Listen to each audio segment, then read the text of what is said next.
Hello everyone, busygamerdad back again, going to be continuing our 7th Saga playthrough. Thanks so much for taking time out of your busy schedule to come along on the adventure with me. So, this episode isn't going to be anything too too super special or anything like that. What I'm going to be doing here is, we're going to be just playing the game. We're going to be walking around the continent, we're going to be having some fun, we're going to be trying to get Asuna the weapons that we are missing. We could do that pretty easy with, and I say weapons and armor, I should say weapon and armor. We could probably take a look at this right now. I wanted you to be a part of this because this is I believe a really big component of the game. One of my viewers subscribing to the channel said that you don't need to get Asuna the first set of weapons, and I should have listened. I mean, but it's not that I should have listened. Yes, I should have listened, but I was already past that point. Like, I record these and I post them, so I had already done the damage, as it were. As it is right now, I'm just going to be selling all the gems and things like that and kind of see where I'm at with it, because at this point in the game, you need to have this mentality that the gold you have in your inventory is not just the loose pennies in your pocket. It's the gems that you have in your bag. Yes, those serve a utility for your characters to hold on to their money should you get party wiped in the wild, and that's a really great thing, and that's a really cool thing if you're doing like leveling up or you're doing some exploring or something like that. Definitely convert your currency into gems, because the monsters don't take your gems. They take half your gold when you die. Absolutely use that mechanic, abuse that mechanic. That is there for you to do that.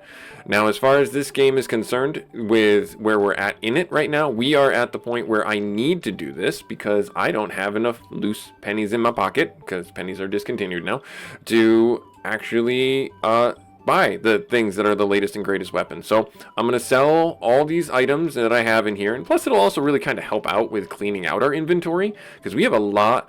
One of the things that this game is a detriment to this game is the fact that you do not have a way to organize your inventory. It's just not there for you as the player. So if you have ADHD like I do, you hate the fact that your potions are at the bottom of the list and you can't move them to the top because I want to use my potions. It's like I poorly packed my backpack for a hike, and it's like, yeah, I didn't do a shakeout hike. I just said, yeah, my food can go on the bottom. Oh, here, my sleeping bag can go right on top. Now I have crushed crackers and I'm sad. So yeah, with that, this will help streamline a little bit with what we got going on inside our bag space. But beyond that, and where the ramblings are going is, we are at the point in the game where we need to get these pieces of gear for Asuna to have a pretty good power spike, is what I'm going to say. And I'm actually probably going to get her the armor first over the weapons, because her spells are her main, and I say quote unquote main, damage avenue. So we are going to be leaning on those, and the armor, just giving her all the armor we can, is probably the best thing. Yeah, beyond that, this has been fun. This is the furthest I realized I must have had a dream about it or some epiphany of some type. This is the furthest I have ever made it in this game. I never made it into this chapter of the game where we're in the past. So, hooray for me. That's all I'm going to say, is just hooray for me. Let's see here, what else do I got? I got 9 rubies. Okay. And then I got the letter that I got to deliver back. Nope, I don't want to do that. I don't want to sell the bottle of fire. I want to sell the rubies. The rubies right here. Yeah, so, yeah, the way I'm looking at it right now is we got to walk the letter back, and that's going to be the next half of this episode, after I sell all the stuff here and see what I can actually afford. And then what I can't afford, I will come back off screen and I will purchase. I'll grind the monsters out here and get the monies and do that. And such. So I actually think I'm probably close to the amount I need for the armor, but I want to sell everything just to kind of see what I have and then reset what I'm currently holding in my inventory. No, I can't sell that. The map is no good to us anymore, but I can't sell it, unfortunately. The emerald is 5,000. Yeah, I'll sell that. I don't care. And then let's see, what else was there? There was the sapphires, right? I think there were the sapphires that were left. Nope, that was everything. Emerald arm. I could sell the ring, but I really don't. Yeah, I'm not really interested in doing that. Okay, I think I actually did sell everything. Oh, good. Hooray me. Alright, so that cleaned out our inventory quite a bit. And we did get, like, double our money, basically. So I'm going to go over to the armor guy here, and I'm going to buy the armor. That's the best one for us. But there are 2 pieces of armor here that are pretty expensive.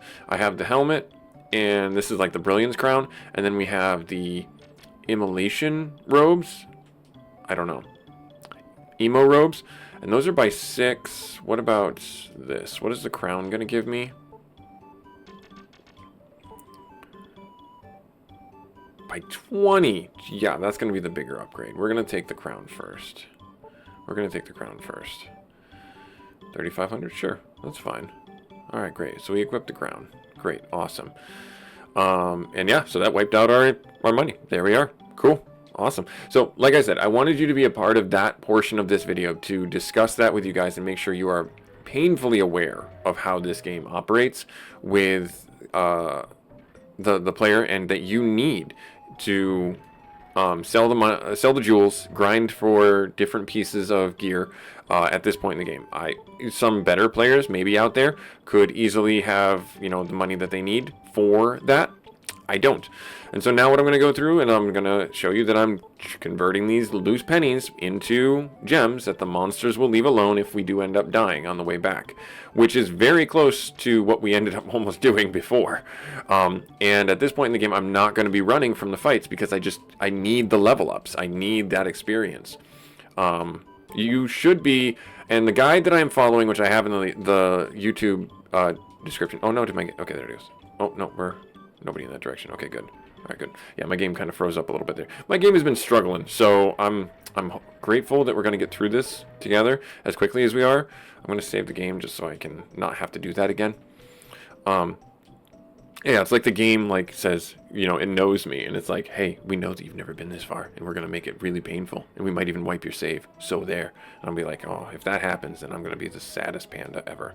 All right, anyways, going back to this. So at this point in the game, honestly, I think we should be around level 35 to even 38 or 37. So we're 4 levels pretty low, 2 levels pretty low. We're close to another level up. Lux is around the same ballpark as we are here, you know, 32 or 42 to 43. So we're going to walk ourselves back, and I'm going to just talk with you about the game and how I'm feeling about it. I believe we go this way. I honestly don't remember. I think it's this way. Yeah. So at this point in the game, what I plan on doing for this is anytime I need to do off-screen leveling up, I will do that via just, you know, taking some time off, not work, but, you know, my D&D campaign wrapped up. So this is good. This is good, actually. This talks about the level of difficulty that we're experiencing inside the game right now. So that was an instant board wipe spell that they cast. That was Vacuum 2, and we have access to that. How you're leveling up in this game is you are going to need to do that. You're going to need to use your Vacuum 2 spells to board wipe them before they board wipe you.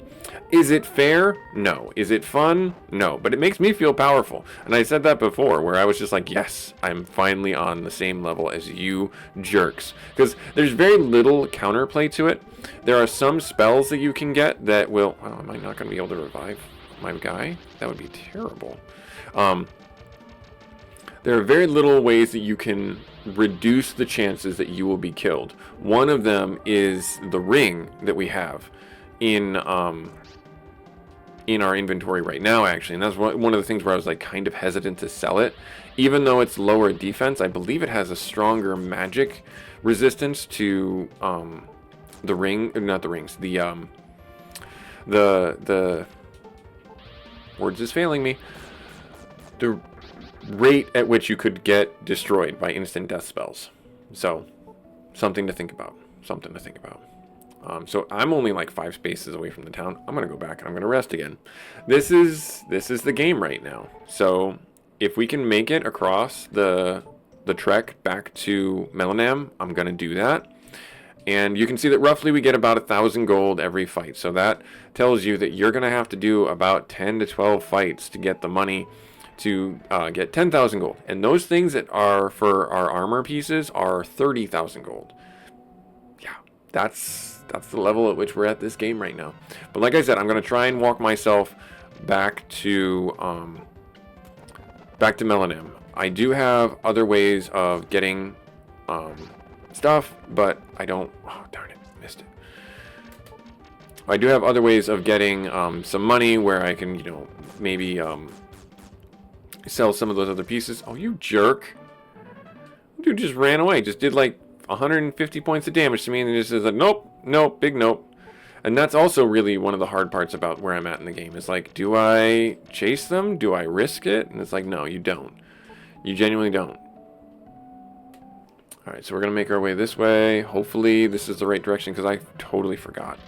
Good, awesome. You know what? Turnabout is fair play, right? It costs 60 magic points, but it's 30 apiece to kill them, and the fight's over. We don't have to worry about them killing us. So, again, that's where I'm kind of at.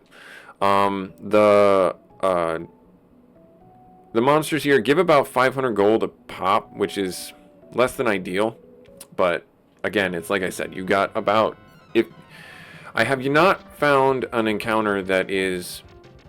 Like, if I were to wander further north, maybe there's going to be more... Oh, that didn't hit either of you? That makes me sad. There might be other monsters north that would be more cost effective to defeat. I haven't gone that far yet. I'm just trying to play the game and have a little bit of fun talking with you guys and keeping you guys involved, because this is new territory for me. Let's see, can we wipe them out? Got them both. Cool. So thankfully Melanam and that town, I can't even remember what the name of the town was that we were in, are pretty close to each other. Yeah, so the Duguns are about 500. So that's about the average that you're going to get from the monsters in this area. We probably got about another 2-3 fights before we can get back to town. So let's see. This guy. So this guy, for everything that I have seen, is immune to the instant death spells. I have never once gotten it to land on him. But he can cast them on us. So be forewarned. Okay? He is worth fighting because you can't run away from him. Excuse me. Yeah, you just can't run away from this guy. For some reason, the game just says, hard-coded, you are not allowed to run away from this guy. Oh, please don't, please don't, please don't. No whammies, no whammies. Okay, good. Phew. Okay, defend and defend. Yes, good dodge. Thankfully, he doesn't have the vacuum 2. He's just got vacuum 1, which is a single target one. And if you have any harps in your inventory, that disrupts it for some reason. You know, I don't know why it does, but it does, and I'm okay with that. So I need to heal. I'm actually going to use a potion to do that because I don't want to keep my MP where it's at. So if I do that, and then you know what I'm going to do? I'm actually going to use a magic herb 2 because I think we've got access to those at the shops. So I will do that as well. 40 MP, great. Alright, we're going down and around, and then I think Melanam's right over here. Yes. I believe that's Melanam, which is great. Which is great. Oh, good.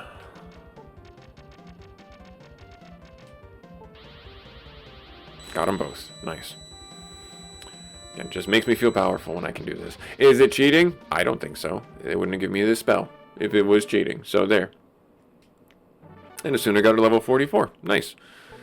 6, 5, power 1, guard 2, magic 3, speed 4, speed 5. Oh my gosh. So fast. Okay, we can tone down on the speed game. I want her to have more magic power, please. Oh, I need to go back up in here. That would be great if she had more speed. So this is Melanam. If you didn't see last video, this is Melanam. The mail system has stopped, and that's one of the reasons why we got the letter, because there's no communication coming from other towns. And so we are restoring that. We're a bit like that movie, The Postman, from like, I think it was like the 90s, actually. I'm showing my age. It was like with Kevin Costner or something like that. Now, I do not remember where I need to return this, so we're going to go on a little bit of a walkabout. This is not where we need to turn it. This is not where we need to turn it in. Are you in over here? That's the item shop. Actually, not really needing anything from the item shop right now. And then, I don't think there's anyone here. Nope, there's no one in there. And then, let's check over here. Nope, nobody in here.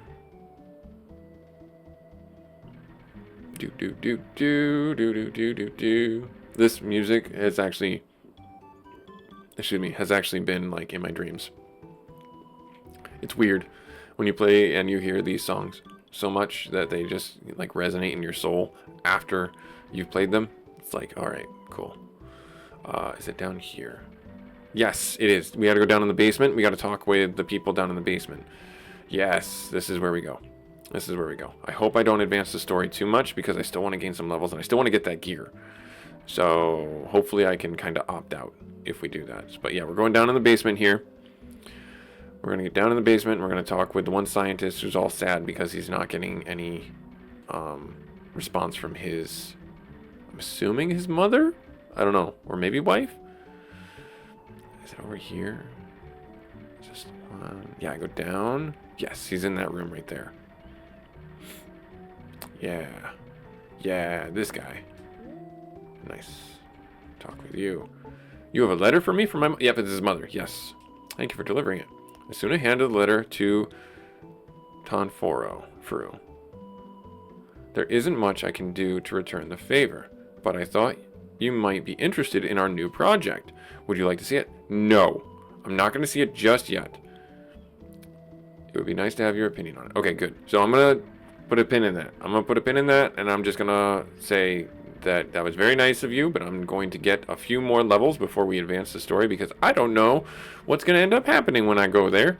And I still have things that I need to buy and items that I need to get. And I'm one of those people that I'm like, I slightly over-prepare. If there's anything in this game that has told me anything and has taught me anything about the way this game is programmed is like, if you're not prepared, you're hecked. You're absolutely ruined. Because there's no way to get prepared once you get past a certain point. Like, when we got teleported to the past, like we're at right now, I had no clue that was really going to happen. And I am underleveled for the monsters that we had to fight. Thankfully, we have a workaround with our spells, and that we're able to just sit there and just destroy everything with our vacuum spell and just instant death them. But it does it 100% hit? No.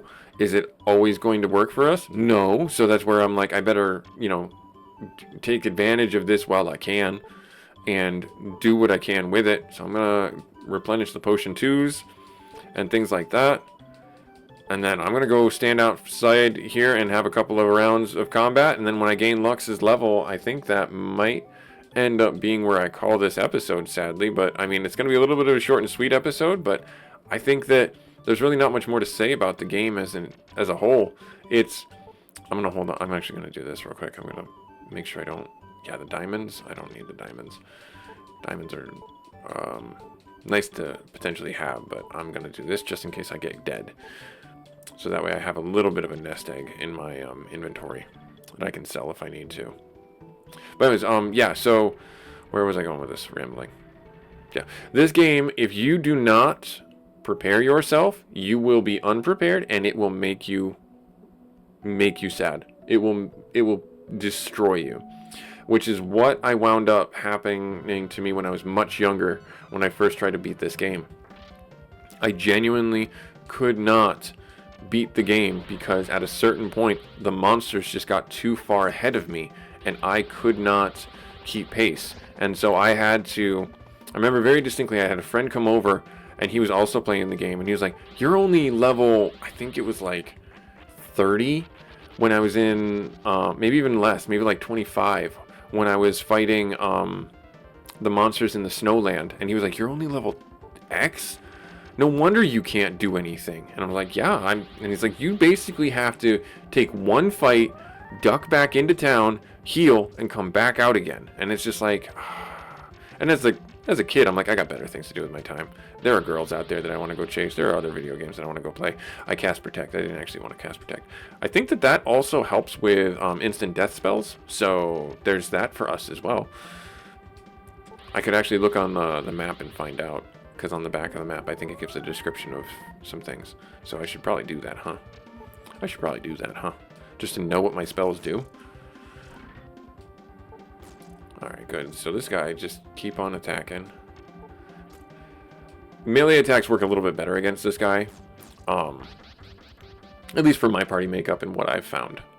Is he worth it? No, he's actually not worth it. You lose a lot of HP, you lose a lot of resources fighting this guy, especially if he kills Lux or any of your party members. But you can't, I've not had a very high success rate running away from that guy. So yeah, just be forewarned that that guy is just a real jerk, and you really have to fight him even though you don't want to. But then it makes up for it with these like instant death fights where you're just like, all right, cool, these have a high chance for me to kill, and I will do that. And then they give you a lot more experience and a lot more money. And then Lux reaches his level 43. So we'll keep on going for a little bit longer, and we'll keep the ramblings going on. We'll keep the content somewhat interesting. It is the holiday season getting to be. We have leaves on the ground and all that fun stuff in my neck of the woods. I don't know about you guys, but I feel like it's a public service announcement for me to do this. I will warn you during my live streams and in any way I can about the cautions of winter months. So stay tuned to the videos if you haven't subscribed for hearing some fatherly advice about some experiences I've had. So I live in the Northeast United States, and some things that I experienced there might be different from your geographic location. But if you're ever visiting, make sure you keep these in your back pocket and you can, impress your friends. So in the Northeast, obviously we have a lot of leaves and tree fall and things like that at the end of a season. One of the big cautionary tales I'll tell you is if you're out for a hike in the woods, bring an extra pair of socks. As silly as it sounds and as silly as it may look, just leave them in your car, and if you're going out for a hike in the woods, you can swap your socks because it's gonna get wet, it's gonna get miserable, and you want to make sure that you're prepared. And there is nothing worse than having wet feet and wet socks when you are on your way someplace. If your boots get wet, also get another pair of boots. Bring those too. Just a change of footwear will do you a lot of good, especially as the months get colder and colder, where frostbite is an issue. And your feet. I nearly got frostbite when I was on a Boy Scout trip when I was a kid because I was unprepared. My boots got wet. I didn't have a change of boots, and they got frozen so hard I could not put my foot in them. And my foot was so frozen by the time we got done with our hike, I could not get my foot out of my boot because it was so hard to move the joint. That's where I was like nearly having frostbite. So be forewarned, if you're ever visiting the Northeast and you don't have the right equipment, take the chance and opportunity to go to your Walmart or go to a secondhand sports store. I'm guarantee you there's a number of them in the area where you're at. Just go to a secondhand sports store and buy clearance items just to have an extra layer or replacement piece of footwear, of pants, a jacket, or something like that. And then when you're done at your visit with your friends or your ski trip or something like that, return it to the secondhand store. Return it. Don't ask for any money back or anything like that. Just say it's a donation. Give it to a homeless shelter. There you go. That's all you need to do. So yeah. Where was I rambling? Where were my ramblings going? What else was there? Oh, leaves. Leaves. Do not misunderstand something. Leaves are fun. Leaves are a lot of fun. It is a standard in New England and in the Northeast to rake the leaves into a big pile and go jumping in them. It is a standard. I guarantee you as a kid that any Northeast kid would have fond memories of raking leaves and then jumping in them, making a big mess and being like, oh, I gotta rake these back up again. I guarantee you that's what a lot of the kids in the Northeast memories banks, it's one of the core memories about it. But when you rake them into the road so the leaf gobblers can come by and vacuum them up, do not, under any circumstances, if you are driving in the Northeast and you're unfamiliar with the area, do not drive through the leaf piles on the corners or sides of the roads. Do not do it. Now you're going to say, well, what? It's just leaves. You don't know that. There could be some kid hiding in there, playing in the leaves, and you run them over. There is at least a small percentage of kids that are injured or killed because they are hiding in the leaf pile and some teenager, some unfamiliar person in the area drives over the leaf piles that are on the road for the leaf gobblers to come get, and they die. They run over a kid. They hit a fire hydrant. They're not familiar with the area, and they jump a curb and smash into a tree. I'm not kidding. Just don't do it. Just don't do it. And then the second reason why you shouldn't do that is also, that's a pretty jerk move to destroy the leaf pile that someone had to spend probably several hours raking up just so you can have a few moments of like, haha, I ruined your leaf pile, and then you're never going to go back there. That's a pretty immature move, and that's a pretty cringe move. So as a cautionary tale to you, just don't drive through leaf piles, and bring a second change of clothes if you're going on like a winter hike or a fall hike to see the leaves change or something like that in the area, or if you're just helping out or something like that. So that's my my 2 bits of dad advice. I will definitely rehash those during my live streams if you guys happen to be available on when those are going on. I have a schedule posted on both YouTube and Twitch for that. So hopefully we can meet up there. I've been getting a lot more people stopping by, which has been great. I love the dialogue. I love hearing where people are from, and I love seeing new faces. And if they do hit that subscribe button, that's all the better. They don't have to. I appreciate them stopping by and have a little bit of conversation. A little sip of coffee. Tell me about who you are. Tell me about the stories about your life a little bit. And I am willing to bounce any ideas off of parents, for anything for kids or gifts or anything like that, because I got 2 small kids, but I also have we'll say a moderate family. My niece is 23, and I have my brothers and my sisters, and my parents are aging, so I've kind of got to run the gambit of buying things at various ages for various people. So yeah, definitely one of those things where I'm in the gift buying mood, and I'm willing to talk about and understand if there are any gifts out there that other people might know about for these people that I have in my life that I care for. That would be really fun too, to get them something that they didn't expect because someone suggested it on stream and it hits and it's like the perfect thing, and be like, yes, you random person on the internet told me about that thing, and I will tell you it worked out, or I'll tell you it failed catastrophically, hilariously, and I'll tell you why it failed, and then we'll have a good laugh. So, yeah, so right from here, all I'm going to be doing, right, as I said, is I'm just going to be leveling up, getting the monies that I need to for the pieces of equipment, and then we'll advance the story when I have them. I'll bring us back when I have completed that chore, but I did want to have this little, touch base moment with you guys. So in summary for this episode, a little less exciting, but still something very important for you if you're playing this game. You need to be willing to sell the gems you have to buy buy the gear that you need to buy. If you're not doing that, then you're not gonna we'll say be as efficient as possible when playing this game, and that's up to you. If you want to just keep the gems and hold on to them for absolute emergencies, then fine, do that. There's nothing wrong with that, and that might actually be a better strategy long term, because then you're fighting more fights and getting more experience, and maybe you'll be at a higher level. Up to you, but just this is how I'm playing the game, and I hope that you guys resonate with it in some way, shape, or form. Like, comment, subscribe if you feel so inclined. I will have a link for the walkthrough that I use for this game, as well as a link for the general description for the game. I don't know if this is available on like the Nintendo Switch eShop or something like that, but I hope it does get there someday if it's never been available, because this is a really fun classic Enix game that was before Square-enix became a thing. So we'll catch you in our next episode where I'll come back and we'll check out this prototype weapon that they've got inside Melanam, and we'll see what that's all about. That might be like a last episode thing, and I don't even know. But we hope to see you then. Later.